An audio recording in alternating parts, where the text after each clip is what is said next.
آج کے اس deep dive میں ہم ایک انتہائی سنسنی خیز تاریخی واقعے کا گہرا مطالعہ کرنے والے ہیں، اور سچ بتاؤں تو یہ تاریخ کے ایک ایسے موڑ پر مبنی ہے جو بالکل کسی ایکشن فلم جیسا محسوس ہوتا ہے، لیکن یہ 100% حقیقت ہے۔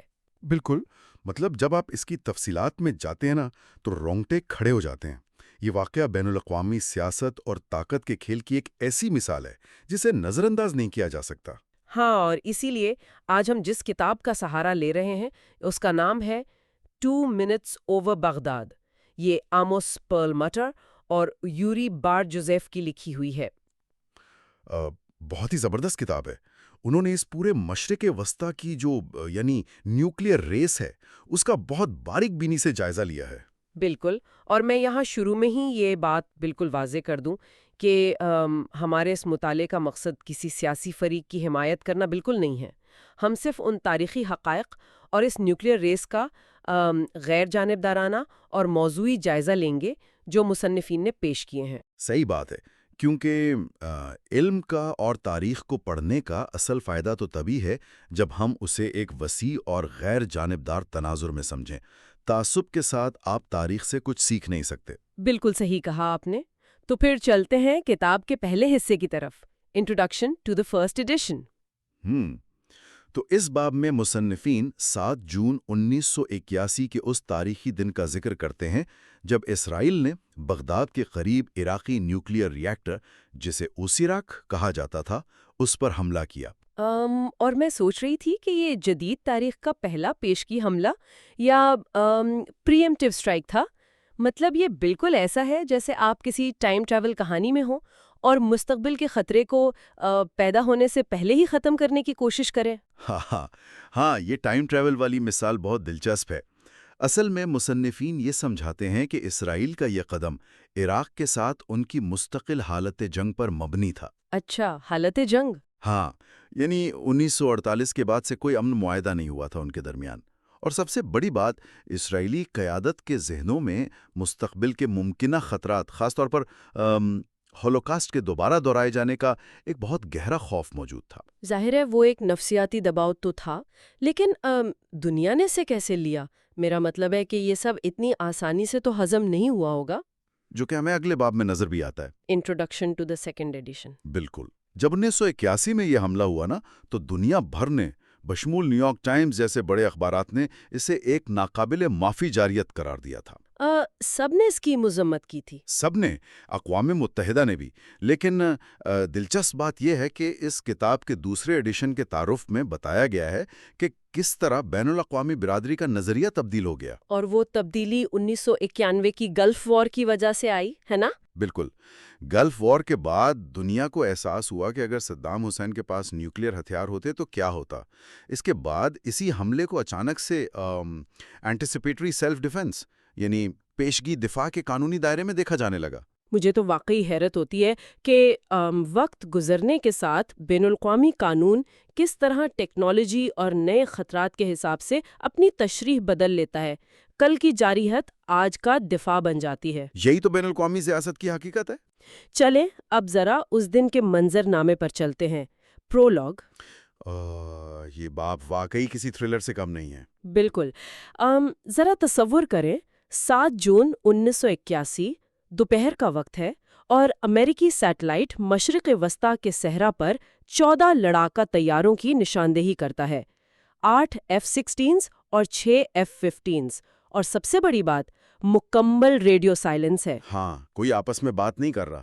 اور مصنفین نے بڑی سنسنی خیز تفصیلات بتائی ہیں کہ پائلٹس کے کاکپٹ میں ایئر کنڈیشننگ چل رہی تھی لیکن پھر بھی وہ پسینے میں شرابور تھے۔ ظاہر ہے ایک چھوٹی سی غلطی اور وہ دشمن کے علاقے میں مارے جاتے۔ بالکل۔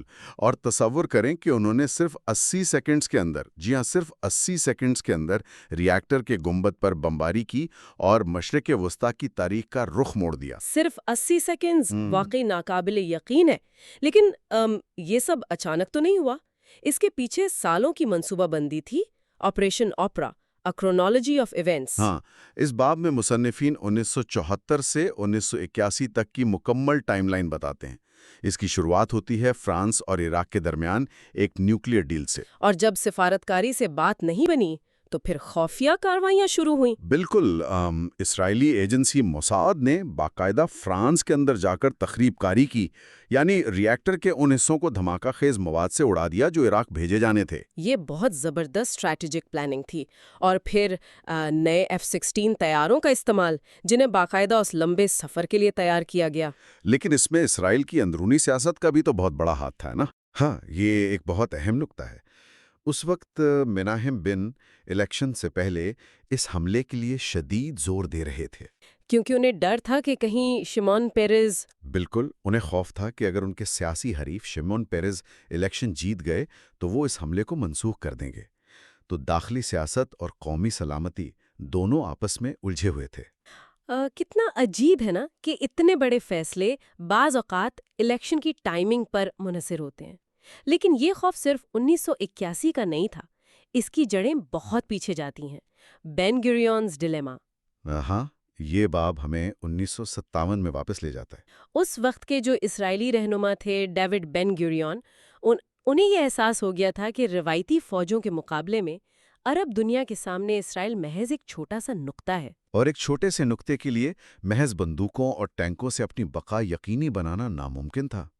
بین گوریون کا یہ مخمصہ یا ڈیلیما یہی تھا کہ روایتی جنگ میں وہ کبھی نہیں جیت سکتے تھے۔ تو پھر بقا کی اس جنگ کے لیے انہوں نے کیا کیا؟ انہوں نے ایک انتہائی خفیہ راستہ چنا۔ انہوں نے فرانس کے ساتھ ایک معاہدہ کیا اور ڈیمونا کے مقام پر اپنا نیوکلیئر پروگرام شروع کر دیا۔ یہ ان کا الٹیمیٹ انشورنس تھا۔ لیکن اتنی بڑی بات، اتنے بڑے ری ایکٹرز، کوئی بھی راز ہمیشہ کے لیے تو چھپا نہیں رہتا۔ The lion and the lambs, the birth of Israel's nuclear debate. ہاں، ظاہر ہے 1960 میں امریکن انٹیلیجنس نے اس خفیہ پروجیکٹ کا پتہ لگا ہی لیا۔ اور پھر خبریں لیک ہو گئیں۔ میں حیران تھی یہ پڑھ کر کہ اس پر صرف امریکہ نے ہی دباؤ نہیں ڈالا، بلکہ خود اسرائیل کے اندر بھی ایک زبردست سیاسی بحث چھڑ گئی تھی۔ بالکل، اور یہ بحث بہت تلخ تھی۔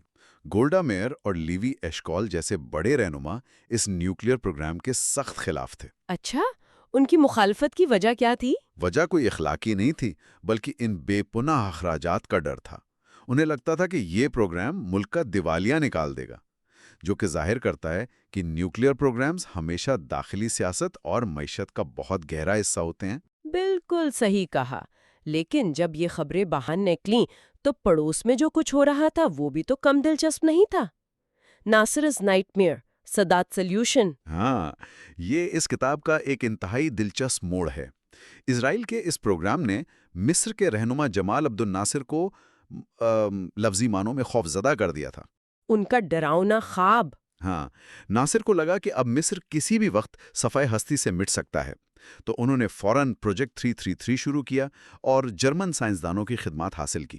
وہی سائنسدان جنہیں بعد میں اسرائیلی انٹیلیجنس نے باقاعدہ لیٹر بمبوں کے ذریعے نشانہ بنایا ہے نا؟ بالکل، موساد نے ان سائنسدانوں میں خوف اور دہشت پھیلانے کے لیے پارسل اور لیٹر بم بھیجے تاکہ وہ مصر کا پروگرام چھوڑ کر بھاگ جائیں۔ اور یہاں میرے ذہن میں ایک بہت زبردست نقطہ آیا تھا، ایک طرح کا آہا مومنٹ، جب ناصر کے بعد انور سادات آئے۔ ہاں، سادات کی سوچ بالکل مختلف تھی۔ بالکل، انہوں نے سمجھ لیا تھا کہ نیوکلیئر خطرے کی موجودگی میں اسرائیل کو مکمل طور پر ختم نہیں کیا جا سکتا، تو انہوں نے 1973 میں ایک محدود جنگ لڑی۔ صرف دباؤ بڑھانے کے لیے۔ جی، اور اس دباؤ نے بالآخر 1977 کے تاریخی امن معاہدے کی راہ ہموار کی۔ یعنی سوچیں، ایک انتہائی تباہ کن ہتھیار نے بالواسطہ طور پر خطے میں ایک امن کا راستہ کھول دیا۔ یہی تو ڈیٹرنس کا کمال ہوتا ہے۔ لیکن باقی عرب ممالک کا رد عمل اس طرح حقیقت پسندانہ نہیں تھا۔ ہاں، اور یہی مصنفین نے اگلی اور آخری کڑی میں بتایا ہے، the quest for the Muslim bomb, Libya, Syria, Saudi Arabia and Pakistan. اس باب میں مصنفین تفصیل سے بتاتے ہیں کہ مصر کے علاوہ عرب دنیا کے دیگر ممالک نے کیا حکمت عملی اپنائی۔ معمر قذافی کا تو جواب ہی نہیں تھا۔ میں تو پڑھ کر ہنس رہی تھی کہ انہوں نے سیدھا چین اور سوویت یونین سے تیار بم خریدنے کی کوشش کی۔ ہاں، قذافی کا خیال تھا کہ پیسے سے ہر چیز خریدی جا سکتی ہے، لیکن جب وہ ناکام ہوئے تو انہوں نے پاکستان کے نیوکلیئر پروگرام کے لیے فنڈنگ شروع کر دی۔ اور شام نے کیا کیا؟ شام نے نیوکلیئر کی مہنگی دوڑ کے بجائے غریبوں کا ایٹم بم یعنی کیمیائی ہتھیاروں کا راستہ چنا۔ اور سعودی عرب نے شروع میں نیوکلیئر ری ایکٹرز میں دلچسپی تو دکھائی، لیکن پھر وہ پیچھے ہٹ گئے۔ سعودی عرب پیچھے کیوں ہٹا؟ ان کے پاس تو فنڈنگ کی کوئی کمی نہیں تھی۔ انہیں ڈر تھا کہ اگر ملک میں ہزاروں آزاد خیال سائنسدان اور انجینئرز آ گئے تو وہ مستقبل میں شاہی نظام کے خلاف بغاوت کر سکتے ہیں۔ اس لیے انہوں نے انتہائی احتیاط برتی۔ یہ تاریخ کا کیسا عجیب اور حیران کن موڑ ہے نا، کہ اتنے سارے عرب ممالک کی کوششوں، فنڈنگز اور وسائل کے باوجود پہلا کامیاب مسلم بم کسی عرب ملک کا نہیں بلکہ پاکستان کا تھا۔ بالکل، اور مصنفین اسے ایک بہت ہی سنسنی خیز موڑ پر لاتے ہیں۔ پاکستان نے ذوالفقار علی بھٹو کی قیادت میں ایک انتہائی مشکل راستہ چنا اور ہالینڈ سے سینٹریفیوج کی پیچیدہ تکنیک حاصل کی۔ وہ بھی انتہائی خاموشی اور رازداری کے ساتھ۔ اور تاریخ کا یہ وہ لمحہ ہے جہاں آ کر سب کچھ جڑ جاتا ہے۔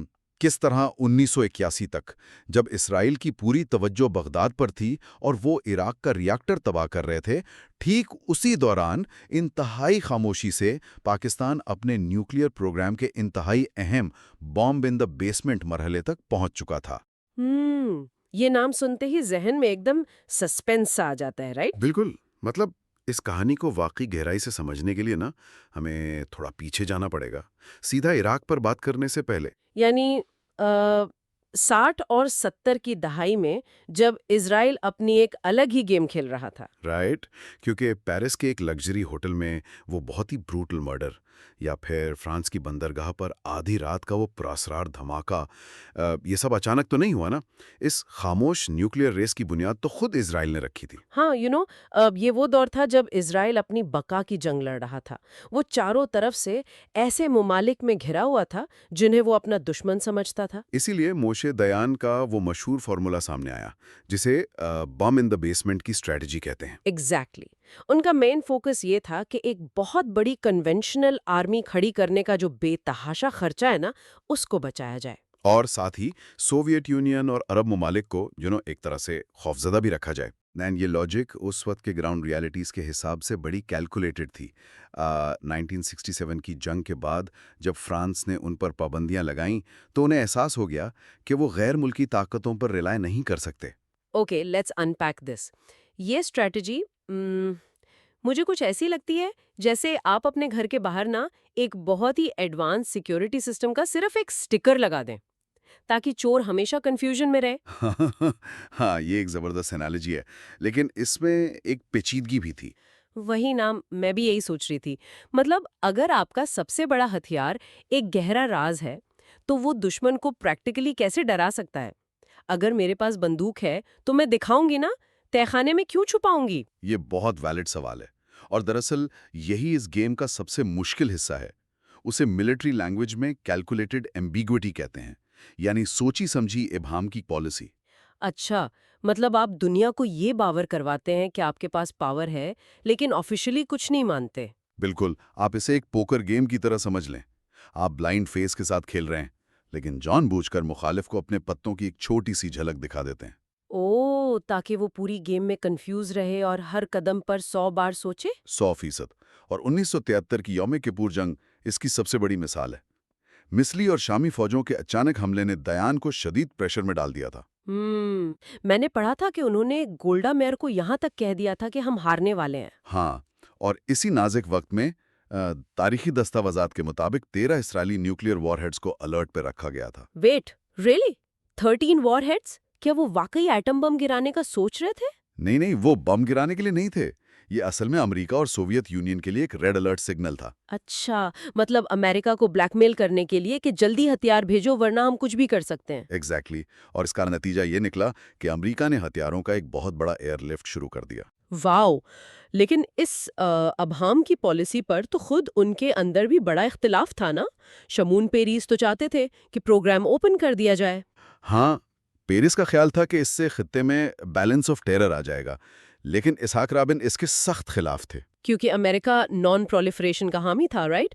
اگر یہ کھلے عام اعلان کرتے تو امریکہ سے تعلقات خراب ہو جاتے۔ بالکل، رابن بہت پریگمیٹک تھے، وہ اسے ایک لیوریج کے طور پہ یوز کرنا چاہتے تھے۔ اور پھر انہوں نے ساؤتھ افریقہ اور تائیوان کے ساتھ مل کر خفیہ ٹیسٹنگ بھی جاری رکھی. رائٹ، جیسے سپٹمبر 1979 میں بحر ہند کے اوپر وہ پراسرار دھماکہ. لیکن اس پوکر گیم کا ایک بہت بڑا نقصان بھی تو تھا نا؟ کس سینس میں؟ مطلب اگر آپ یہ تاثر دے رہے ہیں کہ آپ کے پاس اتنی تباہ کن طاقت ہے تو آپ کے پڑوسی خاموشی سے تو نہیں بیٹھیں گے نا، وہ بھی تو پرووک ہوں گے. بالکل، اور یہیں سے ہماری کہانی کا اگلا فیز شروع ہوتا ہے. پروجیکٹ تیموز. ایگزیکٹلی. اسرائیل کی اس خاموش طاقت نے صدام حسین جیسے لیڈر کو شدت سے پرووک کیا کہ اسے بھی ہر صورت اس لیول پر آنا ہوگا. صدام ویسے ہی بہت ایمبیشس تھا، مطلب اس کا اقتدار میں آنے کا طریقہ ہی اتنا پرتشدد تھا. ہاں، اس کا مقصد صرف ایران کو کاؤنٹر کرنا نہیں تھا، بلکہ وہ پورے مڈل ایسٹ کا سب سے طاقتور لیڈر بننا چاہتا تھا. Here is where it gets really interesting. 1980 تک عراق کے پاس ایک بہت بڑی فوج تھی، لیکن صدام جانتا تھا کہ اصل گیم نیوکلیئر ٹیکنالوجی میں ہے. اور سوویت یونین سے وہ یہ لے نہیں سکتا تھا کیونکہ ان کے ریاکٹرز پر کڑی نظر ہوتی تھی، تو اس نے سیدھا مغرب کا رخ کیا.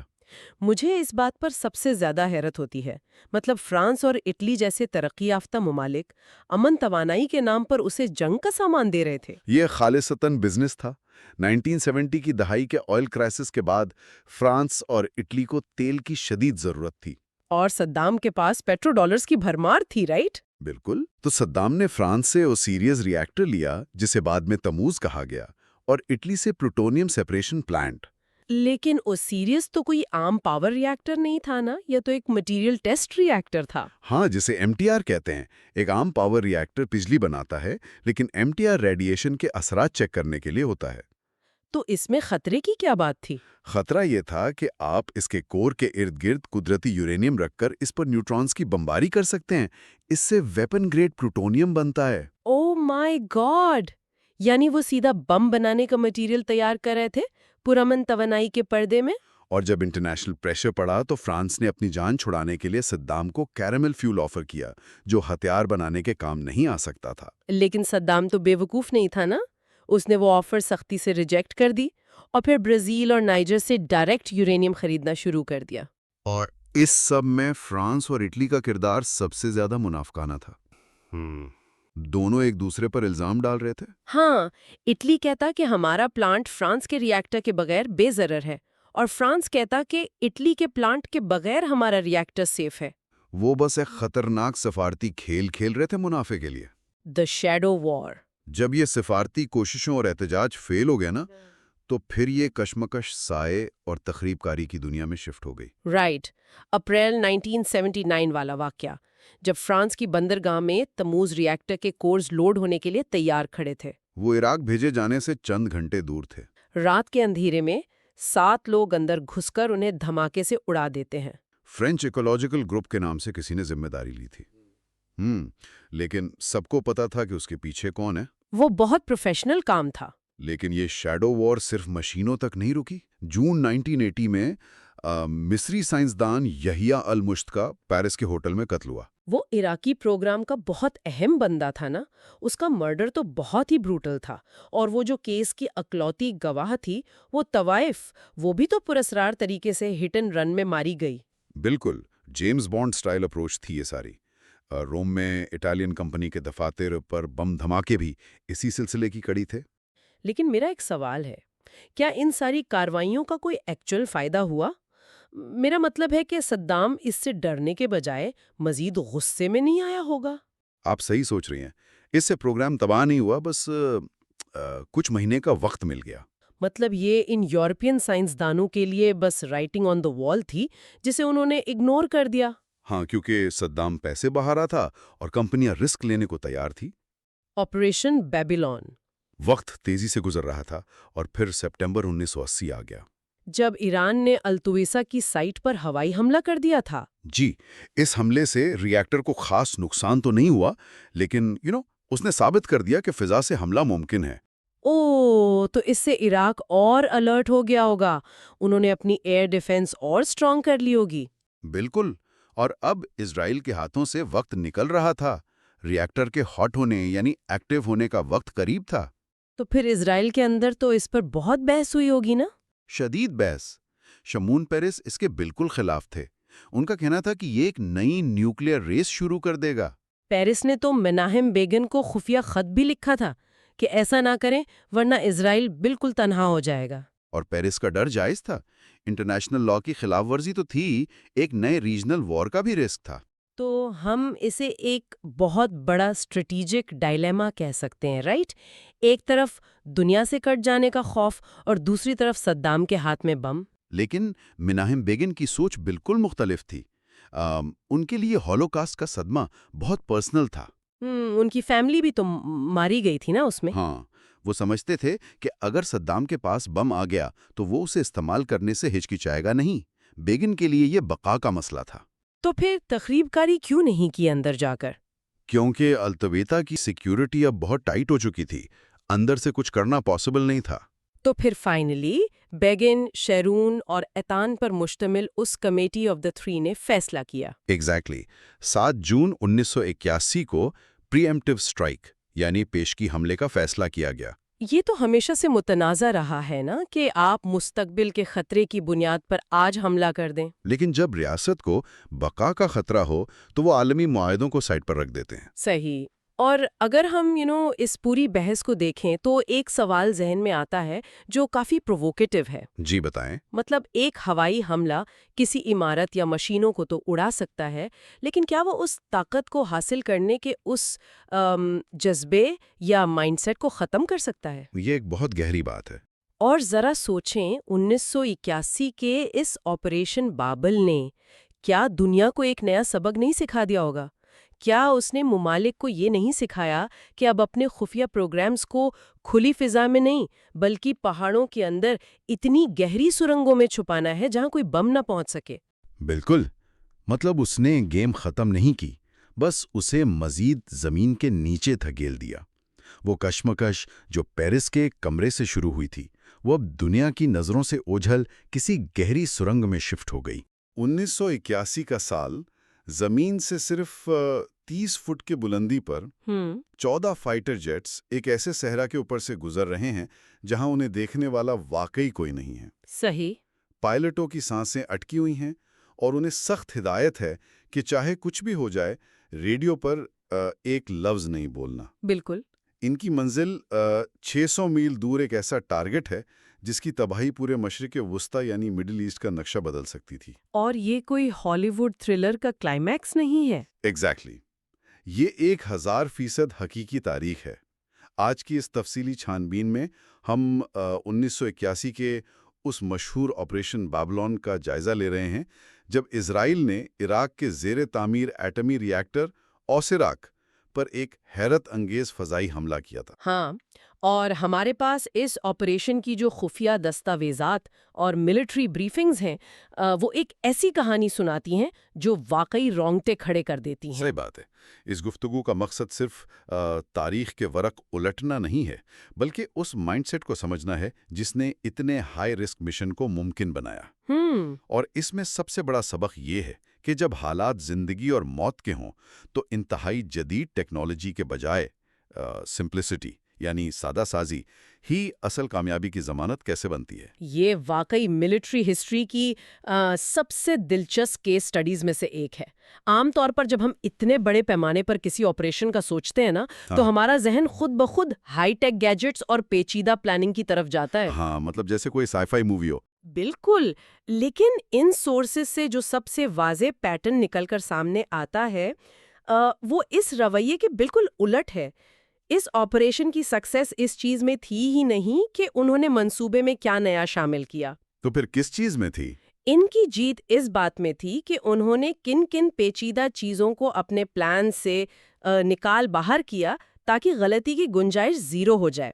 اچھا، اس کو تھوڑا شروع سے دیکھتے ہیں۔ جی، جب ملٹری پلانرز کو یہ ٹاسک ملا کہ اس عراقی نیوکلیئر ری ایکٹر کو تباہ کرنا ہے تو ظاہر ہے ان کے پاس آپشنز تو ہوں گے۔ ہاں، بہت سے آپشنز تھے۔ سب سے پہلا خیال تو یہی آتا ہے کہ اپنے بہترین کمانڈوز کو زمین کے راستے بھیجا جائے، یعنی ایک گراؤنڈ ریڈ کی جائے۔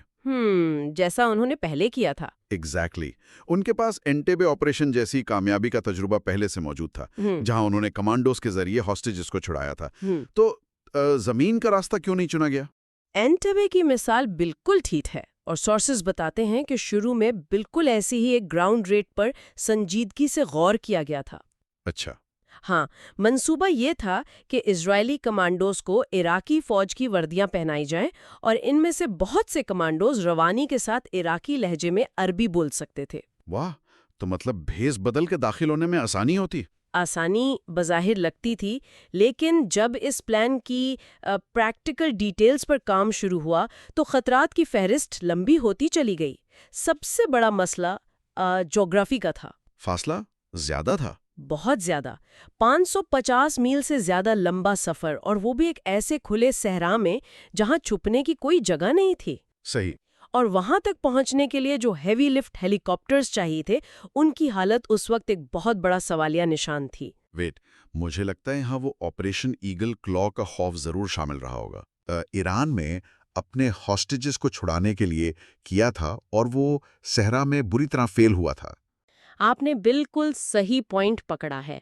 1980 میں امریکہ کا وہ ریسکیو مشن بری طرح ناکام ہوا تھا کیونکہ ان کے CH-53 ہیلی کاپٹرز میں سینڈ فلٹرز نہیں تھے۔ تو مٹی کی وجہ سے مسئلہ ہوا۔ ہاں، صحرا کی آندھی اور مٹی نے ان کے انجنز کو بالکل تباہ کر دیا تھا۔ اسرائیلی ملٹری پلانرز نے اس ناکامی کو بہت قریب سے دیکھا تھا۔ انہیں معلوم تھا کہ ان کے ہیلی کاپٹرز بھی ایسے ہی مسائل کا شکار ہو سکتے ہیں۔ صحیح بات ہے، صحرا کسی کو معاف نہیں کرتا۔ بالکل، اور اس کے علاوہ ایک اور انتہائی حساس ڈپلومیٹک مسئلہ تھا۔ اوسیراک ری ایکٹر پر اس وقت فرینچ اور اٹالین سائنٹسٹ کام کر رہے تھے۔ فورن نیشنلز۔ ایگزیکٹلی۔ 8 گراؤنڈ ریٹ کا مطلب تھا ہیویلی آرمڈ عراقی گارڈز کے ساتھ زمین پر لمبی گن فائٹ۔ اس کراس فائر میں ان فورن ایکسپرٹس کی ہلاکتوں کا خطرہ بہت زیادہ تھا، جو کہ یورپ کے ساتھ ایک شدید ڈپلومیٹک بحران پیدا کر دیتا۔ اور اسرائیل اس وقت یہ افورڈ نہیں کر سکتا تھا۔ رکیے، اس گراؤنڈ ریڈ والے آئیڈیا کو اگر ہم کسی بینک رابری یا ہائسٹ مووی کے نظریے سے دیکھیں تو وہاں پروبیبلٹی کا ایک بڑا مزیدار اصول لاگو ہوتا ہے۔ Compound probability. ہاں، ایگزیکٹلی۔ اگر آپ کے پلان میں 10 حصے ہیں، جیسے بارڈر کراس کرنا، گارڈز کو دھوکہ دینا، اندر گھسنا، ایکسپلوزیوز لگانا، واپس نکلنا اور پھر ہیلی کاپٹرز کا ٹھیک وقت پر آنا، اور ان میں سے ایک بھی فیل ہوا تو پورا پلان فلاپ۔ یعنی جتنے زیادہ سٹیپس، ناکامی کا خطرہ اتنا ہی زیادہ۔ لیکن ایک سوال ہے، اگر گراؤنڈ ریڈ اتنی مشکل تھی تو ہوا سے حملہ کرنا کیا آسان تھا؟ آسان تو وہ بھی نہیں تھا۔ مطلب 1973 کی یوم کپر جنگ میں تو عرب فورسز کی اینٹی ایئرکرافٹ میسائلز نے اسرائیلی جہازوں کو بری طرح نشانہ بنایا تھا۔ انہیں کیوں لگا کہ اس بار وہ آسمان سے جا کے بچ جائیں گے؟ دیکھیں، آسان تو یہ کسی بھی اینگل سے نہیں تھا، لیکن اس میں پوائنٹس آف فرکشن یعنی ناکام ہونے والے سٹیپس کی تعداد گراؤنڈ ریٹ کے مقابلے میں کم تھی۔ اچھا؟ پلانرز نے یہاں کس پرنسپل اپنایا، یعنی کیپ اٹ سمپل اسٹوپڈ کا اصول۔ 1973 کی جنگ میں واقعی ان کی فضائیہ کو سیم 6 میسائلز نے بہت بھاری نقصان پہنچایا تھا، اور اس وقت ان کا ایلیوژن ٹوٹ گیا تھا کہ وہ آسمان میں انبیٹیبل ہیں۔ صحیح۔ لیکن 1980 تک آتے آتے کرنل ایویم سیلا کی قیادت میں پلانرز نے اپنی کمزوریوں پر بہت کام کر لیا تھا۔ انہوں نے اپنی الیکٹرانک کاؤنٹر میجرز یعنی ECM ٹیکنالوجی کو بے حد اپ گریڈ کر لیا تھا۔ یہ ECM ایگزیکٹلی کیا کرتا ہے؟ یہ ایسے الیکٹرانک سسٹمز ہوتے ہیں جو دشمن کے ریڈار پر سگنلز بھیج کر انہیں کنفیوز کر دیتے ہیں تاکہ ریڈار ان کی صحیح پوزیشن نہ پکڑ سکے۔ زبردست۔ تو انہوں نے فیصلہ کیا کہ ایک ایسی سرجیکل ایئر سٹرائک کی جائے جو اتنی تیز اور اچانک ہو کہ دشمن کو ری ایکٹ کرنے کا موقع ہی نہ ملے۔ اور اس سٹرائک کے لیے انہیں سب سے پہلے جو چیز چاہیے تھی وہ تھی بے داغ انٹیلیجنس۔ بالکل، ٹارگٹ کی ڈیٹیلز۔ اس ری ایکٹر کی واضح تصویر، وہاں کی سیکیورٹی اور اس کی تعمیر کا سٹیٹس۔ اور ہمارے سورسز یہاں ایک بہت ہی حیران انگیز اور تھوڑا عجیب سا انکشاف کرتے ہیں۔ ساوک والا؟ ایگزیکٹلی۔ ان سورسز کا اشارہ ہے کہ اس آپریشن کے لیے اندر کی خبریں اور اہم معلومات شاید ایران کی خفیہ ایجنسی ساواک نے فراہم کی تھی۔ اب یہ بات اس لیے عجیب لگتی ہے کیونکہ 1979 میں ایران میں انقلاب آ چکا تھا اور اسرائیل کے ساتھ ان کے تعلقات بالکل ختم ہو چکے تھے۔ دیکھیں، جیو پالیٹکس میں کبھی کبھی ایسے ہی تضاد دیکھنے کو ملتے ہیں۔ اصل میں اس وقت ایران اور عراق کی اپنی خون ریز جنگ چل رہی تھی۔ ہاں، ایرانی عراق وار۔ صحیح۔ ایران کی نئی انقلابی حکومت کو بھی صدام حسین کے نیوکلیئر پروگرام سے اتنا ہی خطرہ تھا جتنا اسرائیل کو تھا۔ دی enemy of my enemy is my friend۔ Exactly یہ اس کی ٹیکسٹ بک مثال ہے۔ حالانکہ ایران کی حکومت آفیشلی اسرائیل کی سخت مخالف تھی، لیکن بیک گراؤنڈ میں ان کی انٹیلیجنس ایجنسیز کے درمیان اس کامن تھریٹ کو لے کر معلومات کا تبادلہ ہوا کریزی ہے نا، اور اسی خفیہ معلومات کی بنیاد پر اب انہیں اپنی اسٹرائک فورس تیار کرنی تھی۔ اس وقت ان کے پاس F-4 فینٹم جہاز تھے جو بہت آزمودہ تھے، لیکن انہوں نے ان کو ریجیکٹ کر دیا اور نئے F-16 اور F-15 طیاروں کا انتخاب کیا۔ ویٹ، F-4 فینٹم تو اس وقت کی ماڈرن وارفیئر کا پوسٹر بوائے تھا، اس کو مشن سے کیوں نکال دیا گیا؟ اس کے دو اہم مسائل تھے اس مخصوص مشن کے حوالے سے۔ پہلا مسئلہ یہ تھا کہ F-4 فینٹم کے جو J-79 انجنز تھے وہ اڑتے ہوئے ایک لمبا کالا دھواں چھوڑتے تھے۔ تو مطلب وہ آسمان میں چھپ نہیں سکتے تھے؟ بالکل نہیں، صحرا کے صاف آسمان میں وہ دھواں میلوں دور سے دیکھا جا سکتا تھا، جو ان کے سرپرائز ایلیمنٹ کو زیرو کر دیتا۔ صحیح۔ اور دوسرا مسئلہ یہ تھا کہ F-4 ایک 2 سیٹر جہاز ہے جس میں پائلٹ کے ساتھ ایک پیچھے نیویگیٹر بھی بیٹھتا ہے۔ جب آپ کو آپریشن کو ٹاپ سیکرٹ رکھنا ہو تو آپ چاہیں گے کہ کم سے کم لوگوں کو اس کی معلومات ہوں۔ Make sense, double the people, double the risk of a leak. Exactly, اس لیے انہوں نے سنگل سیٹ F-16 کا انتخاب کیا جو نیا تھا، انتہائی تیز تھا، اور اس کا سائز چھوٹا ہونے کی وجہ سے اس کا ریڈار کراس سیکشن بھی کم تھا۔ ان طیاروں کے کردار کو اگر ہم دیکھیں تو یہ بالکل VIPs اور ان کے باڈی گارڈز جیسا لگتا ہے۔ بڑی اچھی مثال ہے یہ۔ ہاں، مطلب F-16 طیارے ان VIPs کی طرح تھے جنہیں بام ڈراپ کرنا تھا۔ ان کا فوکس اور مقصد صرف اور صرف اوسیریک ریاکٹر کو تباہ کرنا تھا۔ صحیح۔ اور دوسری طرف F-15 طیارے تھے۔ F-15s بام نہیں گرا رہے تھے بلکہ وہ ان VIPs کے باڈی گارڈز تھے۔ ان کا کام VIPs کے ارد گرد اڑتے رہنا، اور اگر کوئی عراقی انٹرسیپٹر جیٹ سامنے آئے تو اس کو انٹرسیپٹ کرنا تھا۔ یہ VIP اور باڈی گارڈ والی انالوجی آپریشن کے ٹیکٹیکل ڈیزائن کو بہت آسانی سے سمجھا دیتی ہے۔ F-16s ہیویلی لوڈڈ تھے، ان پر بموں کا بہت وزن تھا جس کی وجہ سے وہ ہوا میں ڈاگ فائٹ نہیں کر سکتے تھے۔ ان کی مینووربلٹی کم تھی۔ بالکل، اس لیے انہیں F-15s کی آسمانی چھتری کی ضرورت تھی جو ایئر ٹو ایئر کامبیٹ میں بیسٹ تھے۔ لیکن اس بہترین پلاننگ کے باوجود ایک جگہ ایسی تھی جہاں سب کچھ بکھرنے لگا تھا۔ Internal politics. ہاں، حکومتی سطح پر آپریشن کی سیکریسی کمپرومائز ہو رہی تھی۔ یہ حصہ واقعی دماغ گھمانے والا ہے۔ ایک طرف ملٹری والے اتنی احتیاط کر رہے ہیں کہ اپنے ہی پائلٹس کو اصلی ٹارگٹ کا نام نہیں بتا رہے، بس ان سے صحرا میں بام گرانے کی پریکٹس کروا رہے ہیں۔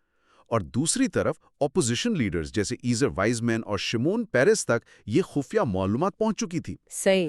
آخر انہیں یہ کیوں لگتا تھا کہ یہ آپریشن نہیں ہونا چاہیے، جس کی وجہ سے اسے 2 مرتبہ ڈیلے بھی کیا گیا؟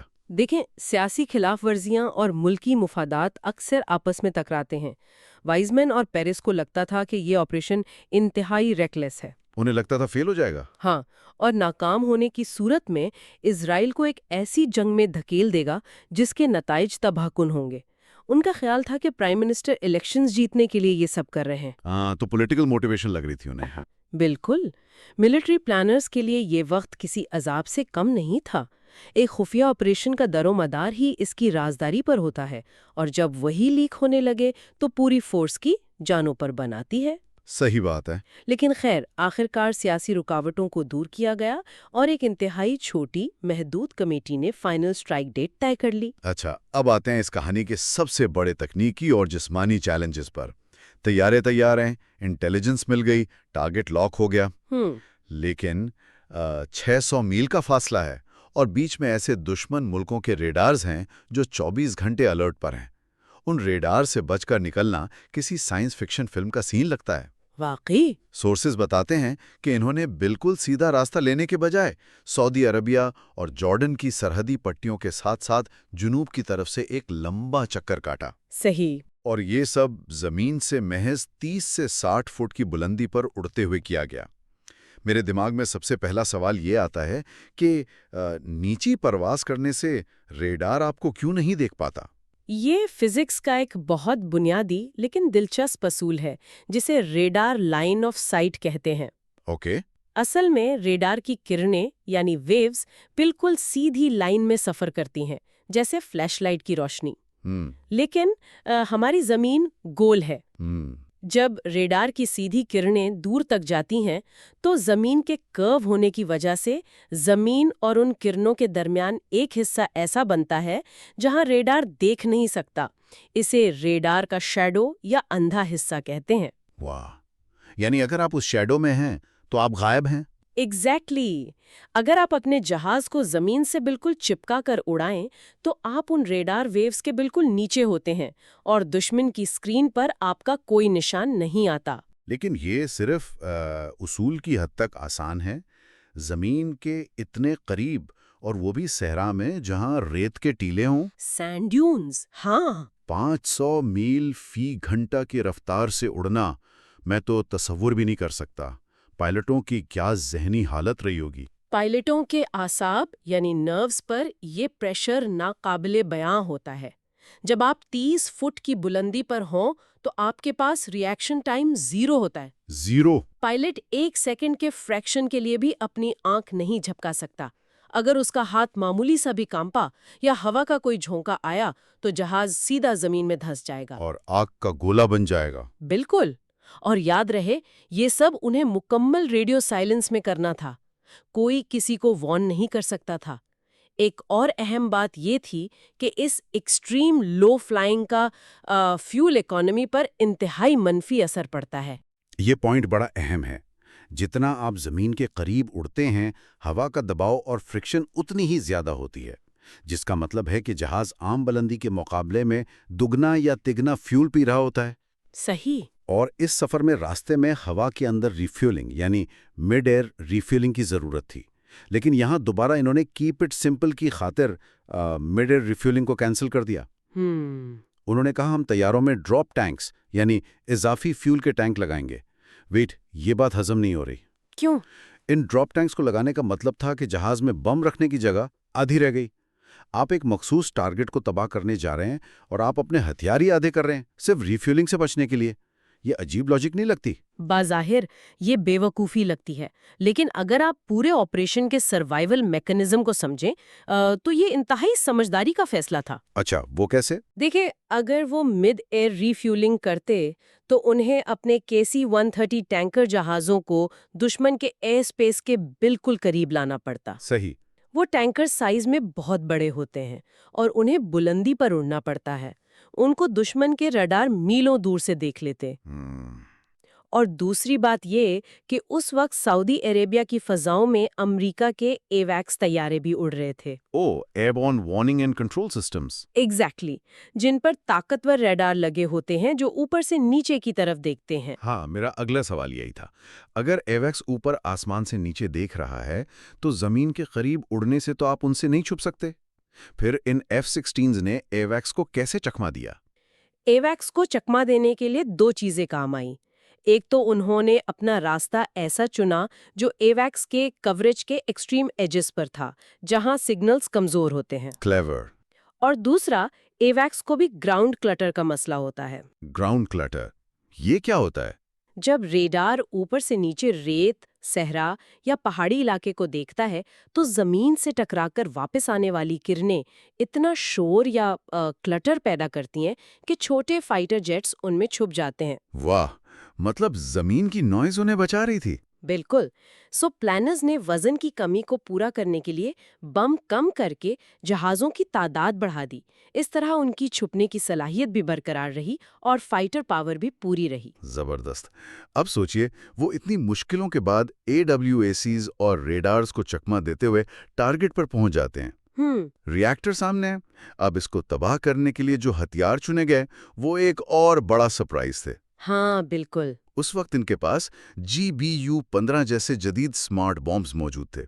یہ وہ میونیشنز تھے جنہیں ٹی وی کیمرہ یا لیزر کے ذریعے ٹارگٹ تک گائیڈ کیا جا سکتا تھا۔ صحیح۔ لیکن سورسز کہتے ہیں کہ انہوں نے ان جدید سمارٹ بامز کو ہاتھ بھی نہیں لگایا۔ انہوں نے MK-84 جو کہ 2000 پاؤنڈ کے ڈم بامز یعنی روایتی پرانے لوہے کے بم ہوتے ہیں ان کو چنا۔ ٹوٹل 16 بم گرائے گئے۔ اب یہ سمجھیے کہ اتنے ایڈوانس ری ایکٹر کو اڑانے کے لیے ایڈوانس ویپنز کیوں نہیں استعمال کیے گئے۔ اسمارٹ بامز کا نام سننے میں بہت اچھا لگتا ہے، لیکن ان کی تکنیکی ریکوائرمنٹس بہت سخت ہوتی ہیں۔ کس طرح کی ریکوائرمنٹس؟ ایک GBU-15 اسمارٹ بم کو ٹھیک سے ایم کرنے اور گائیڈ کرنے کے لیے طیارے کو ایک مخصوص زیادہ بلندی پر جانا پڑتا ہے اور کئی سیکنڈز تک بالکل سٹریٹ اور سٹیبل لائن میں اڑنا پڑتا ہے۔ اچھا، اب سوچئے کہ آپ اوسیراک ریاکٹر کے اوپر ہیں جس کے ارد گرد درجنوں اینٹی ایئر کرافٹ گنز اور سیم میسائلز لگی ہوئی ہیں۔ وہاں بلندی پر جا کر آہستہ اڑنے کا مطلب تھا اپنے آپ کو ایک کھلا ٹارگٹ بنا کر پیش کرنا۔ جو کہ سیدھی سیدھی خودکشی تھی۔ ایگزیکٹلی۔ تو اس کا مطلب یہ ہے کہ اپنے لو لیول فلائٹ پیٹرن اور اپنی جان بچانے کے لیے ڈم بامز کا استعمال ان کی مجبوری نہیں بلکہ ایک کیلکولیٹڈ فائدہ تھا۔ بالکل صحیح۔ ان روایتی MK-84 بوموں کو انہوں نے ایک مخصوص ٹیکنیک سے گرایا جسے پاپ اپ مینیور یا ٹاس بومنگ کہا جاتا ہے۔ ٹاس بامنگ یہ کیسے کام کرتی ہے؟ پائلٹ زمین کے بالکل قریب تیزی سے ٹارگٹ کی طرف آتا ہے، اچانک طیارے کو تیزی سے اوپر کی طرف اٹھاتا ہے، ایک مخصوص اینگل پر آ کر بم ریلیز کرتا ہے اور بم ریلیز ہوتے ہی دوبارہ تیزی سے نیچے ڈائیو کر جاتا ہے۔ واو! بموں کا مومنٹم انہیں ٹھیک ٹارگٹ کے ڈیڈ سینٹر پر لے جا کر گراتا ہے جبکہ پائلٹ وہاں سے فوراً نکل چکا ہوتا ہے۔ یہ پورا پروسیس کمپلیٹلی میکینیکل اور فزکس پر مبنی تھا۔ مطلب کوئی سافٹ ویئر گلچ نہیں، کوئی جیمنگ نہیں؟ صحیح بات ہے، اس میں کسی الیکٹرانک سینسر کے فیل ہونے یا دشمن کے جیمنگ ڈیوائسز کا کوئی ڈر نہیں تھا۔ اور انہوں نے 16 بم اس لیے لیے تھے کہ اگر کچھ جہاز آسمان سے گرا بھی دیے جائیں تو جو 2-4 بچیں گے ان کے بم ری ایکٹر کو تباہ کرنے کے لیے کافی ہوں گے۔ یہ پاپ اپ منور اور بموں کا گرانا یہ تو بالکل ایک سمفنی آرکیسٹرا کی طرح لگتا ہے، جیسے کلاسیکل میوزک گروپ میں ہر ساز بجانے والے کو ٹھیک اپنے وقت پر اپنی دھن چھیڑنی ہوتی ہے۔ بہت اچھی انالوجی ہے۔ پلانرز نے اس آپریشن کو بھی بالکل ویسے ہی ڈیزائن کیا تھا۔ ان پائلٹس نے مہینوں تک صحرا میں اس ایگزیکٹ منور کی بار بار پریکٹس کی تھی۔ ہر پائلٹ کو اپنا ٹائمنگ معلوم تھا۔ ایک جہاز آئے گا، بم گرائے گا، نکل جائے گا۔ دوسرا جہاز ٹھیک 8 یا 10 سیکنڈ کے وقفے سے وہی عمل دہرائے گا۔ یہاں تک کہ اس وقت کے جو ان کے چیف آف سٹاف تھے رافیل ایتن، انہوں نے بھی اس پریکٹس ڈرل میں خود اڑان بھری تھی۔ ہاں، تاکہ آپریشن کی گراؤنڈ ریالٹی اور ان پائلٹس پر پڑنے والے دباؤ کو سمجھ سکیں۔ دیکھیں، جب آپ ایسا مشن پلان کر رہے ہوں جہاں غلطی کی گنجائش یعنی مارجن آف ایرر بالکل زیرو ہو تو آپ وہاں مشین سے زیادہ انسانوں پر بھروسہ کرتے ہیں۔ صحیح۔ آپ پائلٹس کی مسلز اور دماغ میں ایک ایسی میموری، ایک ایسی عادت ڈیولپ کر دیتے ہیں کہ وہ ایکسٹریم پریشر میں بھی غلطی نہیں کرتے۔ یہ کامیابی ان F-16 طیاروں یا MK-84 بموں کی نہیں تھی، تو پھر کس کی تھی؟ یہ اس جسمانی اور ذہنی ٹریننگ کی تھی جس نے ہر پائلٹ کو اس پوری سمفنی کا ایک ناقابل شکست حصہ بنا دیا تھا۔ واہ! تو اس پورے تجزیے سے ہم آخر میں کیا واضح نتیجہ اخذ کرتے ہیں؟ یہ آپریشن ایک بہت گہری سوچ دے کر جاتا ہے۔ ہم اکثر سوچتے ہیں کہ مشکل سے مشکل مسئلے کا حل کوئی نئے اور پیچیدہ ٹیکنالوجی میں چھپا ہے، لیکن ایسا ہوتا نہیں ہے ہمیشہ۔ ایگزیکٹلی۔ آپریشن بیبلون ثابت کرتا ہے کہ جب مسئلہ واقعی بڑا ہو، جب مارجن زیرو ہوں، تو کیپ اٹ سمپل اور انسانی مہارت کا کوئی بدل نہیں۔ ریڈار سے بچنے کے لیے فزکس کا بنیادی استعمال، کمپلیکس ریفیولنگ سے بچنے کے لیے ایکسٹرا فیول ٹینکس لگانا، اور سمارٹ ویپنز کی جگہ بیسک میکینیکل بوموں کا فنی استعمال، یہ سادہ سادگی کی انتہا بھی تھی اور کامیابی کی آخری وجہ بھی۔ بالکل ایسا ہی ہے۔ اور اسی بات پر اس گفتگو کو ختم کرنے سے پہلے ایک ایسا سوال، ایک ایسی سوچ چھوڑ کر جا رہا ہوں جس پر سوچنے کی ضرورت ہے۔ صحیح۔ آج کے اس جدید ترین دور میں جہاں ماڈرن وارفیئر کا مطلب AI، autonomous drones, cyber attacks اور ہزاروں میل دور بیٹھے آپریٹرز رہ گیا ہے، کیا ایسا لگتا ہے کہ آپریشن بیبلون جیسی انسانی ہمت، فزکس کے بنیادی اصول اور سمپلسٹی پر مبنی اسٹریٹجی کا دور ختم ہو گیا ہے؟ یہ ایک بہت اہم سوال ہے۔ یا کیا آج بھی جب کمپیوٹرز ڈاؤن ہو جائیں، جب GPS جیم ہو جائے اور دشمن کی ٹیکنالوجی سکرینز کو اندھا کر دے، تو ایک انسان کا بنیادی تجربہ اور سب سے سادہ ترین منصوبہ ان ہائی ٹیک مشینز کو بری طرح مات دے سکتا ہے؟ سوچنے کی بات ضرور ہے۔ Operation Babylon 2 minutes over اوسیراک، Sunday 7 جون 1981 کی صبح۔ اگر ہم ایلات کے ساحل پر دیکھیں تو منظر کسی بھی عام ہالیڈے جیسا ہی ہے۔ ہاں، مطلب ساحل پر اسکینڈینیوین اور جرمن ٹورسٹ کا رش ہے اور لوگ بیچ پر دھوپ سیک رہے ہیں۔ بالکل، کیونکہ یہ ایک برج ڈے ہے، یعنی ویکینڈ کے فوراً بعد آنے والا دن جسے لوگ چھٹی بنا لیتے ہیں۔ اور آگے شاوت کا تہوار بھی تھا۔ صحیح، لیکن وہاں سے صرف 20 کلومیٹر دور ایتسیون ایئر بیس پر ماحول اس سے بالکل ہی الگ تھا۔ واقعی، مطلب وہاں پوشیدگی کا یہ عالم تھا کہ اچانک سب کی چھٹیاں کینسل کر دی گئی تھیں، ہاں، اور بیس سے باہر نکلنے پر سخت پابندی لگا دی گئی تھی۔ اور صرف دروازے ہی بند نہیں کیے گئے تھے بلکہ انہوں نے کمیونیکیشن لائنز بھی کاٹ دی تھیں۔ ایگزیکٹلی، یعنی چند مخصوص آپریشنل لائنز کے علاوہ باقی سب کٹ تھا، مکمل طور پر باہر کی دنیا سے ناتا توڑ دیا گیا تھا۔ اس کی وجہ سمجھ آتی ہے کیونکہ مجھے یاد آتا ہے کہ اس سے ٹھیک 5 سال پہلے 1976 میں انٹربے آپریشن کے وقت ایک لیک ہو گیا تھا۔ ہاں، اس ایکسٹریم سیکریسی کے باوجود ایک سولجر نے غلطی سے اپنی گرل فرینڈ کو کال کر کے راز فاش کر دیا تھا۔ بالکل، تو اس بار وہ ایک کمپلیٹلی سیلڈ بلیک باکس بنانا چاہتے تھے، کسی کو لیک کا مارجن نہیں دینا تھا۔ تو اس بلیک باکس یعنی اس ایئر بیس کے اندر اصل میں زمین کے نیچے ایک آپریشنز روم میں فائنل بریفنگ چل رہی تھی۔ اچھا، اور وہاں 32 ایئر کے کرنل آویم سیلا بریفنگ دے رہے تھے، جہاں ٹاپ ملٹری کمانڈ موجود تھی۔ ہاں، جن میں چیف آف سٹاف رفیل ایتان اور air force commander David every بھی شامل تھے۔ اور ان کے سامنے وہ 14 پائلٹس بیٹھے تھے جنہیں ایک ایک ڈیٹیل سمجھائی جا رہی تھی کہ فلائٹ کا راستہ کیا ہوگا اور ٹیک آف کیسے کرنا ہے۔ پھر قریب 15 بجے ٹیک آف کا وقت آتا ہے اور یہاں ان کی اسٹریٹجی بہت انٹرسٹنگ تھی۔ واقعی انہوں نے 2 الگ طرح کے فائٹر جیٹس یوز کیے، ایک طرف F-14s تھے جو کور پرووائڈ کرنے کے لیے تھے، اور دوسری طرف F-16s تھے جن پر MK-84 آئرن بامز لوڈ تھے جو اسپیسیفکلی اسٹرائک کے لیے یوز ہونے تھے۔ لیکن ٹیک آف کے بعد ان پائلٹس نے جو کیا وہ کسی خوابناک سیناریو سے کم نہیں تھا۔ بالکل، سعودی ڈیزرٹ کے اوپر سے گزرتے ہوئے انہوں نے اپنا آلٹیٹیوڈ صرف 30 سے 60 فیٹ کے درمیان رکھا۔ باپ رے، مطلب 500 سے 600 مائلز پر آور کی سپیڈ اور نیچے صرف 30 فیٹ پر ریت کے ٹیلے۔ ہاں، اور اس ہائٹ پر گراؤنڈ ایفیکٹ جہاز کو لگاتار ہلا رہا ہوتا ہے، 1 سیکنڈ کی غلطی اور جہاز سیدھا زمین میں دھنس جائے۔ اور یہ سب انہیں مکمل ریڈیو سائلنس میں کرنا تھا۔ اب ذہن میں سوال آتا ہے کہ آخر اتنی سوسائڈل ٹیکنیک کیوں یوز کی گئی؟ اس کا سیدھا سا جواب ریڈار ہے۔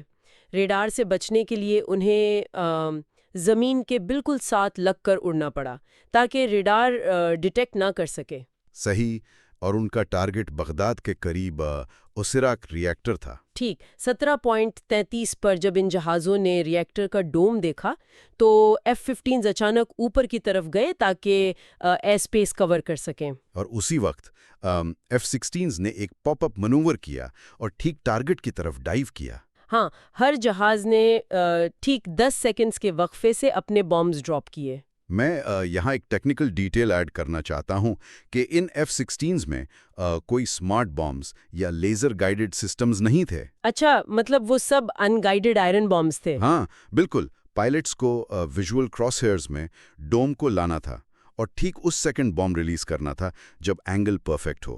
یہ پیور ہیومن سکل تھی۔ اس میں ایک پائلٹ ایلن رمون کا ذکر بہت اہم ہے جو فارمیشن میں سب سے آخر میں یعنی نمبر 8 پوزیشن پر تھا۔ ہاں، یہ سب سے ڈینجرس اسپاٹ ہوتا ہے کیونکہ اس وقت تک دشمن کی ہر گن جاگ چکی ہوتی ہے۔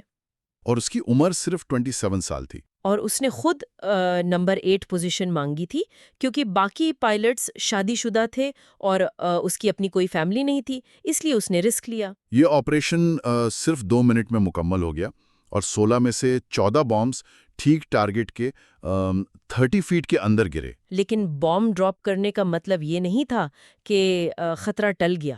واپسی کا سفر فیول کی وجہ سے بہت مشکل تھا۔ بالکل، لو الٹیٹیوڈ پر فیول بہت یوز ہوتا ہے تو انہیں مجبوراً ہائی الٹیٹیوڈ پر اڑنا پڑا جہاں ریڈارز انہیں دیکھ سکتے تھے۔ لیکن کسی بھی عرب ایئر فورس نے انہیں نہیں روکا۔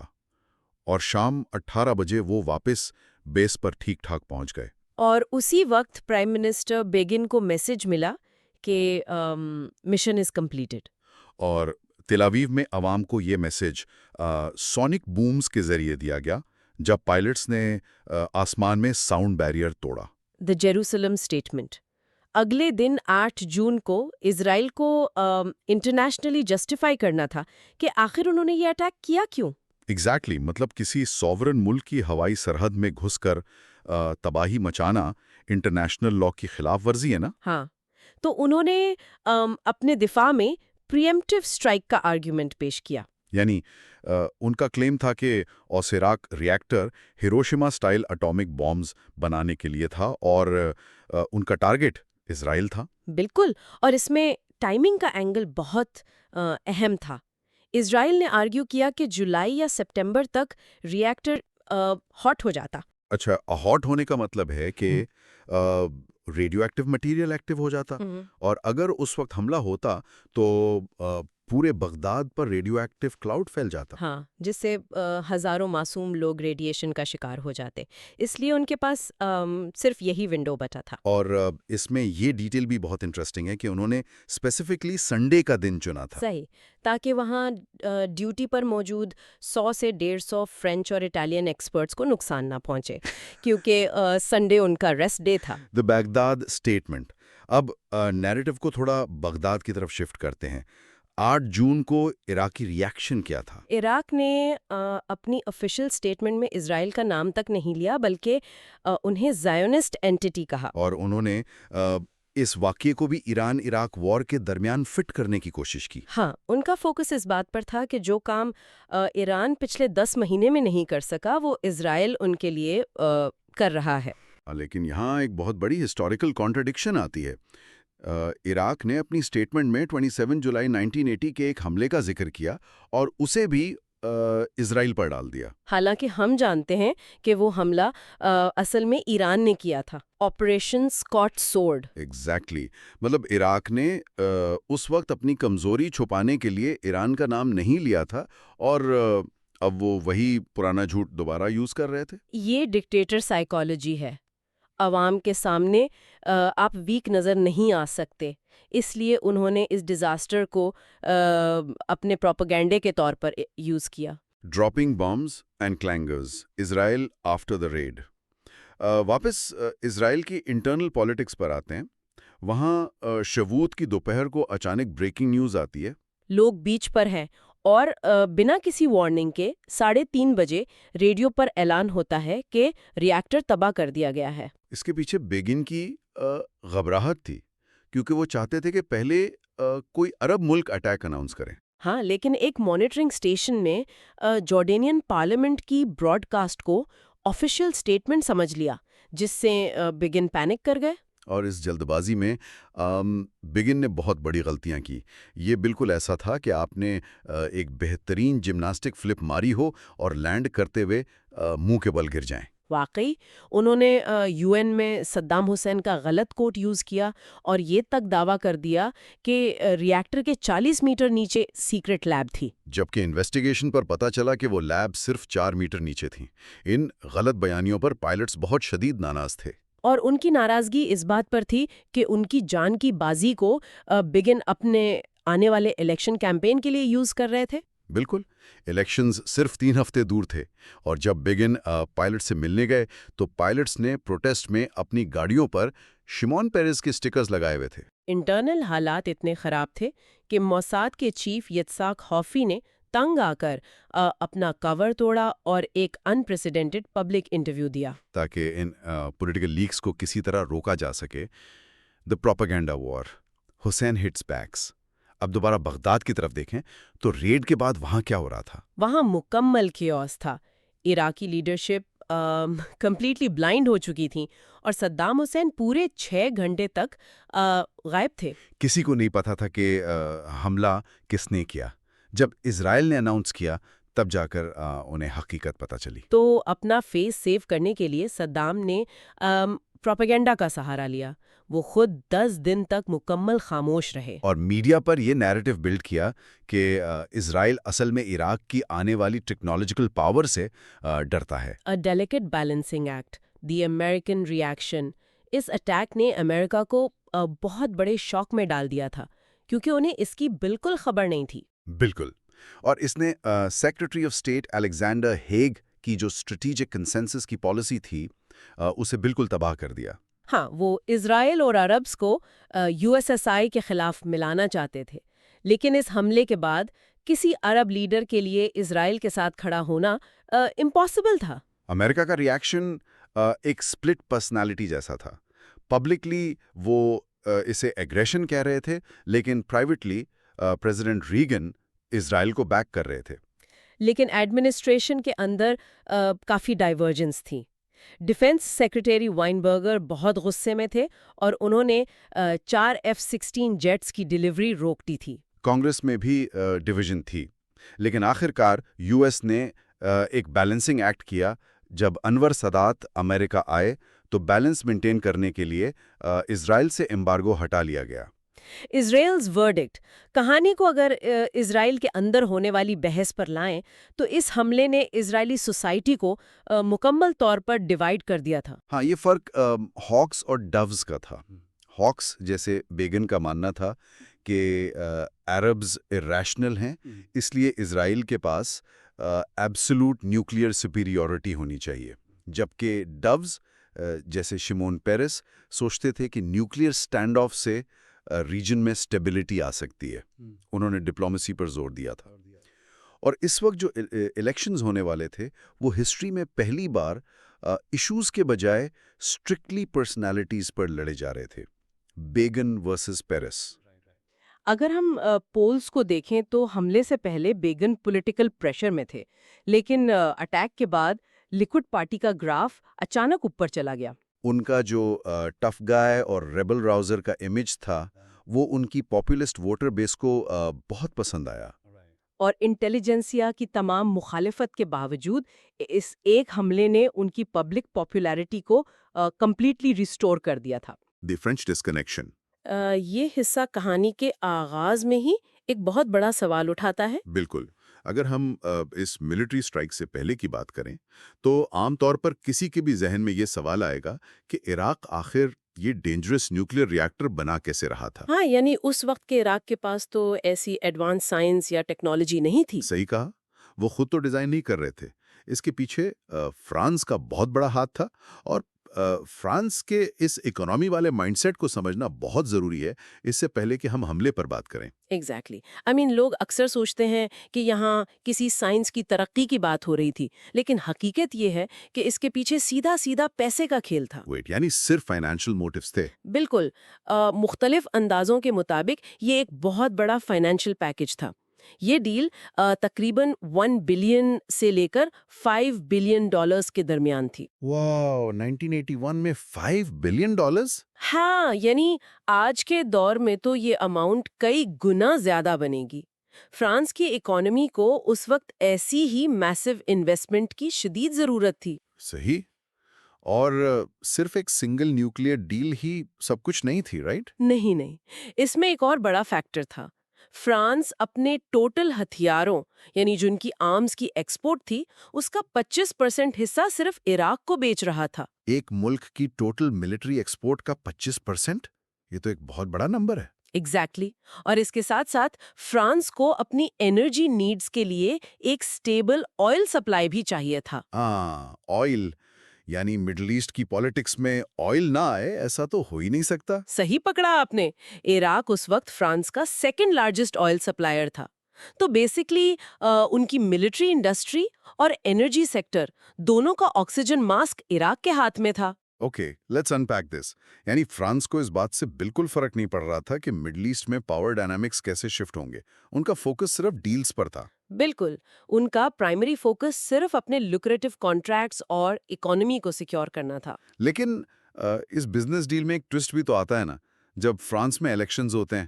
ہاں، مئی 1981 میں حملے سے صرف 1 مہینہ پہلے جب فرانسوا مٹران نئے پریزیڈنٹ الیکٹ ہوتے ہیں۔ اور جہاں تک مجھے یاد ہے مٹران نے اوپنلی اسرائیل اور جوئش ووٹرز سے الیکشن کیمپین میں ایک وعدہ کیا تھا، انہوں نے کہا تھا کہ وہ اس نیوکلیئر پروگرام کی سپورٹ روک دیں گے۔ ایگزیکٹلی، انہوں نے پبلک کے سامنے ایک بڑا مورل ہائی گراؤنڈ لیا تھا، لیکن پاور میں آتے ہی ریالٹی چیک مل گیا۔ مطلب الیکشن جیتنے کے بعد ان کا سٹینڈ چینج ہو گیا۔ ہاں، یعنی جیسے ہی وہ آفس میں آئے، ان کے نئے فارن منسٹر کلاڈ چیسن نے آ کر کنفرم کر دیا کہ پچھلی گورنمنٹ کی جو بھی ڈیلز ہیں انہیں آگے بڑھایا جائے گا۔ واو، یعنی تموز اور اوسیراک پروجیکٹ پر کام جاری رہے گا۔ بالکل، اور اسرائیل کے لیے یہ ایک بہت بڑا ریڈ فلیگ تھا۔ انہیں سمجھ آ گیا تھا کہ ڈپلومیسی سے اب کچھ نہیں ہونے والا۔ لیکن ویٹ، اگر مٹران سچ میں اس پروجیکٹ کو روکنا چاہتے تھے جیسا انہوں نے وعدہ کیا تھا، تو انہوں نے ڈائریکٹلی اسے کینسل کیوں نہیں کر دیا؟ انٹرنیشنل کانٹریکٹس ایسے کسی کے موڈ پر کینسل نہیں ہوتے نا۔ اگر وہ کانٹریکٹ توڑتے تو فرانس کو بلینز آف ڈالرز کی فائنینشیل پینلٹیز دینی پڑتی۔ اچھا، بریچ آف کانٹریکٹ کی وجہ سے؟ ہاں، اور عراق ان کا آئل سپلائی بھی کاٹ دیتا، اور جو 25% آرمز ایکسپورٹ تھی وہ بھی خطرے میں پڑ جاتی۔ سو بیسکلی وہ ایک عجیب ڈپلومیٹک ٹریپ میں پھنس گئے تھے، مورلی روکنا چاہتے تھے پر اکنامکلی ان کے ہاتھ بندھے ہوئے تھے۔ ایگزیکٹلی، اور اسی پھنسی ہوئی سچویشن میں 7 جون 1981 کو اسرائیل ہوائی حملہ کر کے اوسیراک ری ایکٹر کو تباہ کر دیتا ہے۔ رائٹ، اب یہاں سے فرانس کا جو ری ایکشن آتا ہے وہ بہت انٹرسٹنگ ہے۔ پبلکلی تو انہوں نے اس اٹیک کو بہت برا بھلا کہا۔ بالکل، فرینچ پرائم منسٹر نے ٹی وی پر آ کر اسے ان ایکسیپٹیبل کہا۔ مترا خود اسے انجسٹیفائڈ بولتے ہیں۔ لیکن پرائیویٹ میٹنگز میں سین کچھ اور تھا نا؟ ٹوٹلی، اندر ہی اندر یہ ان کے لیے ایک گولڈن ایکسکیوز بن گیا تھا۔ گولڈن ایکسکیوز کیسے؟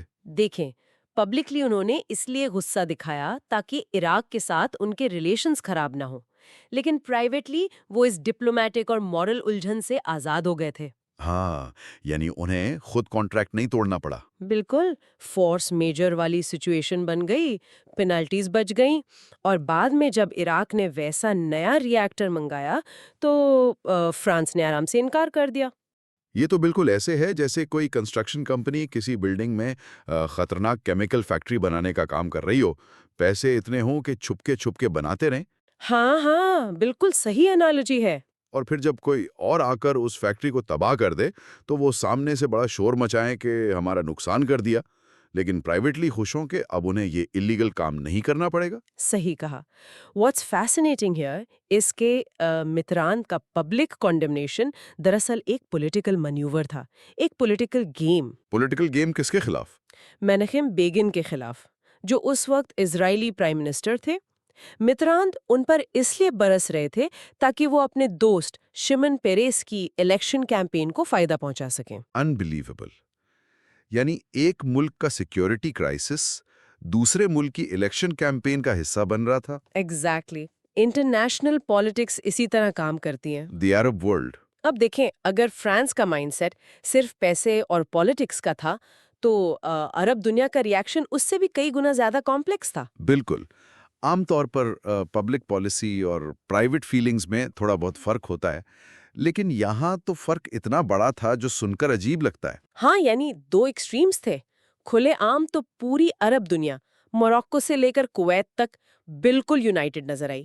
حتیٰ کہ سیریا جیسا ملک بھی، میں سوچ رہا تھا سیریا تو عراق کا دشمن تھا۔ ایگزیکٹلی، سیریا اور عراق میں بیتھسٹ گورنمنٹس تھیں، لیکن وہ دونوں ایک دوسرے کے خونی دشمن تھے۔ رائٹ۔ پھر بھی پبلک براڈ کاسٹ میں سیریا نے اپنی ساری دشمنی بھلا کر اسرائیل کو کنڈیم کیا اور عراق کو فل سپورٹ آفر کی۔ یعنی پبلکلی سب ایک پیج پر تھے، لیکن ایجپٹ کے پریزیڈنٹ انور سادات کی پوزیشن شاید سب سے زیادہ ٹرکی تھی۔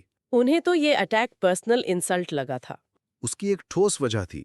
حملے سے ٹھیک 3 دن پہلے انور سادات نے اسرائیلی پی ایم بیگن سے ایک اہم ملاقات کی تھی۔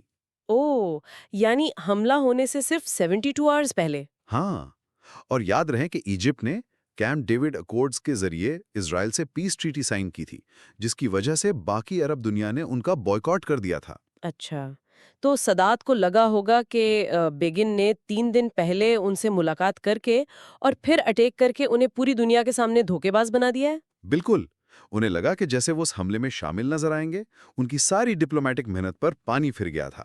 لیکن یہ تو ان کا پبلک دکھ تھا۔ ریالٹی میں اکیلے میں وہ بھی اس حملے پر اتنی ہی ریلیف تھے نا، تھی ملک ہی خطرے میں پڑتے۔ اور اسی ڈر کی وجہ سے سعودی عربیہ کا ریاکشن بھی بہت کانٹرڈکٹری تھا۔ سعودی عربیہ کا کنٹراسٹ تو بہت ہی واضح تھا۔ آفیشلی انہوں نے ریڈیو ریاض پر اس اسرائیلی ایکٹ کی نہایت سخت لفظوں میں مذمت کی۔ رائٹ، سخت احتجاج ریکارڈ کروایا۔ لیکن اسی دن لنڈن میں موجود کنگ خالد اور سعودی رائل فیملی کے باقی ممبرز پرائیویٹلی بہت واضح سکون اور ریلیف کا اظہار کر رہے تھے۔ ویسے یہ بات حیران کرتی ہے کہ پبلکلی اتنا بڑا احتجاج اور پرائیویٹلی اتنا سکون، اس کی کیا وجہ تھی؟ وجہ صرف ایک تھی، صدام حسین کی ہیجمونیل ایمبیشنز۔ وہ پرشین گلف پر مکمل ڈومیننس چاہتے تھے۔ 1980 میں صدام آلریڈی ایران کے ساتھ ایک بہت بڑی جنگ شروع کر چکے تھے۔ صحیح، تو اگر ان کے ہاتھ میں اے بام آ جاتا تو باقی سارے عرب رولرز ان کے آگے بے بس ہو جاتے۔ ایگزیکٹلی۔ عرب ریاکشن کو دراصل 3 لیولز میں توڑنا چاہیے۔ پہلا لیول تھا پبلک لیول، یعنی عرب سولیڈیرٹی اور اسرائیل کی مذمت والے سٹیٹمنٹس۔ اور دوسرا لیول؟ اسٹیٹ یا رولرز کا اپنا پرسنل ریلیف۔ ہاں، کیونکہ کوئی بھی عرب رولر نہیں چاہتا تھا کہ کسی ایک دوسرے لیڈر کے ہاتھ میں اکیلے اے بام کا کنٹرول ہو، سب کو اس سے ڈر تھا۔ لیکن تیسرا لیول کیا تھا؟ عوام کا ریاکشن۔ عام عرب شہری کے جذبات بالکل مختلف تھے۔ ان کے لیے یہ ڈپلومیسی اور پاور ڈائنامکس کوئی معنی نہیں رکھتی تھی۔ ان کے لیے تو یہ سیدھی سیدھی ذلت کی بات تھی نا کہ باہر سے جیٹس آئے اور حملہ کر کے نکل گئے۔ بالکل، کسی فورن ملک کے فائٹر جیٹس ان کی فضاؤں میں بنا روک ٹوک گھس آئے، اپنا ٹارگٹ ڈسٹروائے کیا اور واپس چلے گئے۔ اس واقعے نے عام عوام کے ذہن میں اسرائیلی پائلٹس کا ایک سپرمین جیسا امیج اور زیادہ اسٹرانگ کر دیا۔ سو واٹ ڈز دس آل مین؟ یعنی انٹرنیشنل پالیٹکس بالکل ایک چیس گیم کی طرح ہے، جہاں کھلاڑی پبلکلی ایک موو پر پروٹیسٹ کرتا ہے لیکن دراصل وہ موو اس کے اپنے فائدے میں ہوتا ہے۔ صحیح مثال دیا آپ نے، یہ بالکل ویسا ہی ہے۔ ایپیلوگ۔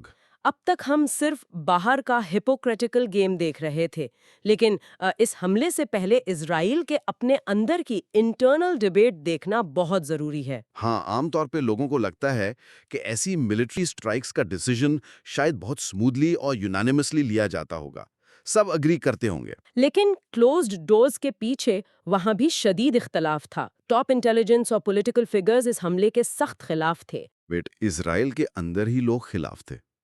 کون کون؟ مثال کے طور پر ڈیپٹی پرائم منسٹر یگل یدین اور director of military intelligence یہوشوا Sagi. انہوں نے اسٹرانگلی اس کی مخالفت کی تھی۔ ان کے خلاف ہونے کی وجہ کیا تھی؟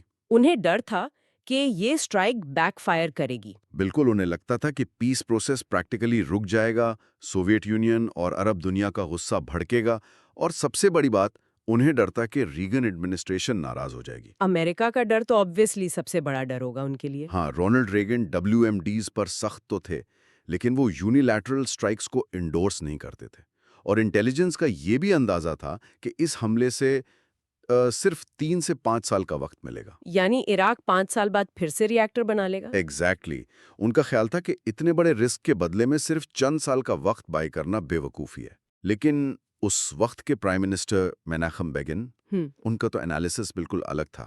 ہاں، انہیں لگتا تھا کہ یہ 3-5 ایئرز بھی بہت اہم ہے۔ ہاں، اس کی بنیاد ایک ڈیپ سائیکولوجیکل اسیسمنٹ تھا۔ کولڈ وار کے دور میں ایک ڈاکٹرن تھی جسے میوچولی ایشورڈ ڈسٹرکشن یا میڈ کہا جاتا ہے، جس سے بیلنس آف ٹیرر بھی کہتے ہیں، رائٹ؟ جی کہ تم فائر کرو گے تو ہم بھی کریں گے، اس لیے کوئی فائر نہیں کرتا۔ ایگزیکٹلی۔ بیگن کا سب سے اہم پوائنٹ یہ تھا کہ یہ راشنل اور لاجیکل تھیوری صدام حسین پہ اپلائی ہی نہیں ہوتی۔ کیونکہ وہ صدام کو عام لیڈر سے الگ سمجھتے تھے۔ بالکل، ان کے نزدیک صدام ایک ایسا روتھلس اور انہنج ڈکٹیٹر تھا جس کے ساتھ بیلنس آف ٹیرر کام ہی نہیں آ سکتا تھا۔ یعنی صدام اپنے ملک کی تباہی کی پرواہ کیے بنا اسرائیل کو میپ سے مٹانے کے لیے بم چلا سکتا تھا۔ بیگن کا یہی انالیسس تھا، اور اس کے علاوہ بیگن کا ایک پرسنل پولیٹیکل ڈر بھی تھا۔ الیکشن والا ڈر۔ ہاں، بگن کو لگ رہا تھا کہ وہ الیکشن ہار جائیں گے اور شیمون پیرز اگلے پرائم منسٹر بنیں گے۔ اور پیرز یہ ملٹری ایکشن لینے سے گریز کرتے۔ بگن کو یہی ڈر تھا، اس لیے انہوں نے یہ ایکسٹریم سٹیپ خود لینے کا فیصلہ کیا۔ اگر ہم اس 2 منٹ کے حملے کے لانگ ٹرم ایفیکٹس دیکھیں تو بگن کی کیلکولیشن کافی حد تک صحیح ثابت ہوئی۔ جو ڈر انٹیلیجنس والوں کو تھے وہ سچ ثابت نہیں ہوئے۔ ایگزیکٹلی ایجپٹ نے پیس پروسیس نہیں روکا، عرب دنیا نے ملٹری ریٹیلیشن نہیں کی، امریکہ نے غصہ دکھایا، F-16 روکے پر کوئی پرماننٹ سینکشن نہیں لگائی۔ لیکن اس کا سب سے بڑا ایویڈنس تو بعد میں ملا جب ڈیزرٹ سٹارم ہوا 1990 میں۔ بالکل، جب صدام نے کویت پر حملہ کیا۔ اگر 1981 میں اوسراق تباہ نہ ہوا ہوتا تو 1990 تک عراق کے پاس پریکٹیکلی فلی آپریشنل نیوکلیئر ویپنز ہوتے۔ واو، ذرا سوچیں کہ وہ سینیریو کتنا ٹیریفائنگ ہوتا۔ امریکن فورسز شاید کویت کو آزاد کروانے کے لیے عراق میں گھس ہی نہ پاتی۔ Exactly if we connect this to the bigger picture, اس پیسیفک آپریشن نے ایک نیا گلوبل نارم سیٹ کیا۔ کیسا نام؟ بگین کا وہ آرگیومنٹ کہ ڈینجرس ڈکٹیٹرز جو بعد میں آ کر اپنی ہی عوام پر کیمیکل گیس یوز کرتے ہیں ان کے پاس WMDs نہیں ہونے چاہیے۔ شروع میں یہ اللیگل لگا دنیا کو، پر بعد میں سب نے اسے پریکٹیکلی اڈاپٹ کر لیا۔ یعنی ایک پری ایمپٹیو سٹرائک کو ایک ویلڈ پالیسی مان لیا گیا۔ ہاں، اور یہی آگے چل کر ریزولوشن 1441 اور 9/11 کے بعد وار آن ٹیرر کا بنیادی حصہ بنا۔ اس ایک واقعے نے آنے والی ساری گلوبل ملٹری اسٹریٹجیز کی بنیاد رکھ دی۔